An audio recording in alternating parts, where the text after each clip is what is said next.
ಅಣ್ಣ ನಮಸ್ಕಾರ. ನಮಸ್ಕಾರ. ನಿಮ್ಮ ಹೆಸರು ಅಣ್ಣ? ನನ್ನ ಹೆಸರು ಕೆಂಪರಾಜು ಅಂತ. ಕೆಂಪರಾಜು. ಇದು ಯಾವ ಊರು? ಹುಣಸೆಹೊನ್ನಪಳ್ಳಿ. ಯಾವ ಹೋಬಳಿ ಸೇರುತ್ತೆ? ಕೆಂಗೇರಿ ಹೋಬಳಿ ಸೇರುತ್ತೆ. ಅಣ್ಣ ಕರುಗಳು ನೀವು ಎಷ್ಟು ವರ್ಷದಿಂದ ಕಟ್ತಾ ಇದ್ದೀರಾ? ನಾವು ಅಲ್ಲಿ ಸುಮಾರು ನಮ್ಮ ತಾತನ ಕಾಲದಿಂದ ಕಟ್ತಾ ಇದ್ದೀರಾ. ನೀವು ಹಂಗೆ ಹುಚ್ಚು ನಿಮಗೂ ಕಟ್ಟಕ್ಕೆ. ನೀವು ಯಾವ ಜಾತ್ರೆ ಮಾಡ್ತೀರಾ ನೀವು? ಜಾತ್ರೆ ಎಲ್ಲ ಜಾತ್ರೆಗಳಿಗೂ ಹೋಗಿ ಬಂದಿದ್ದೀವಿ. ಜಾತ್ರೆ ಯಾವ ಮಾಗಡಿಗೆ ಹಾಕ್ತೀರಾ? ಈಗ ಮಾಗಡಿ ಐತೆ. ಮಾಗಡಿಯಲ್ಲಿ ಏನು ಕಮಿಟಿ ಮಾಡ್ತಿಲ್ಲ, ಅದ್ರ ಬಗ್ಗೆ ಏನು ಹೇಳ್ತೀರಾ ಅಣ್ಣ? ಕಮಿಟಿ ಮಾಡ್ಲಿಲ್ಲ ಅಂದ್ರೆ ಏನ್ ಮಾಡಕ್ಕಾಯ್ತದಣ್ಣ. ಇವಾಗ ಎಲ್ಲಾರು ಕೇಳ್ತೀವಿ, ನೋಡ್ತೀವಿ. ಅದನ್ನು ಸಿದ್ಧಂಗಿಲೆಲ್ಲ ಆಯ್ತು, ಇದ್ರಲ್ಲೂ ನೋಡೋಣ ಅಂತ ಮಾಡಿ. ಅದೇ ಅವ್ರು ಮಾಡ್ಬೇಕು. ಕಷ್ಟಪಟ್ಟು ನೀವು ಸಾಕ್ತಾ ಇದ್ದೀರಾ. ಊರಿಗಳು ಸಾಕೋರ್ಗೆ ಒಂದು ಪ್ರೋತ್ಸಾಹ ಕಮಿಟಿ ಮಾಡೋದ್ರಿಂದ ಅವ್ರಿಗೆ ಏನಾರ ಒಂದು ಬೆಲೆ ಸಿಕ್ಕಿದ್ರೆ ಅವ್ರಿಗೂ ಒಂದು ಮುಂದಕ್ಕೆ ಇನ್ನೂ ಹೆಚ್ಚಿಗೆ ಸಾಕ್ಬೋದು ಅಂತ ಒಂದು ಪ್ರೋತ್ಸಾಹ.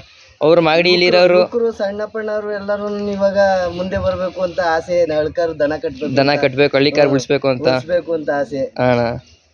ಅವ್ರು ಮಾಡಿದ್ರೆ ಅವರೇ ಯೋಚನೆ ಮಾಡ್ಕೊಂಡು ಅಲ್ಲಿ ದೊಡ್ಡವರು ಅವರೇ ಕೊಡ್ಬೇಕಣ್ಣ.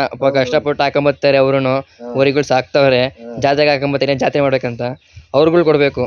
ಯುವಕ್ರಿಗೆ ಏನ್ ಹೇಳ್ತೀರಾ ಅಣ್ಣ? ಸಲಹೆ ಕೊಡ್ತೀರಾ ದನ ಸಾಕಕ್ಕೆ? ಅಳ್ಕಾರು ಉಳಿಸಿ ಅಂತ ಹೇಳ್ತೀನಿ. ಉಳಿಸಿ ದನಗಳು ಕಟ್ಟಬೇಕು. ನಾಟಿ ದನ ಕಟ್ಟಬೇಕು. ನಾಟಿ ದನ ಕಟ್ಟಿದ್ರೆ, ನಾಟಿ ಕರುಗಳು ಸಾಕಿದ್ರೆ ಮುಂದೆ ಅಳ್ಕಾರು ಉಳಿಸ್ದಂಗೆ ಆಗುತ್ತೆ.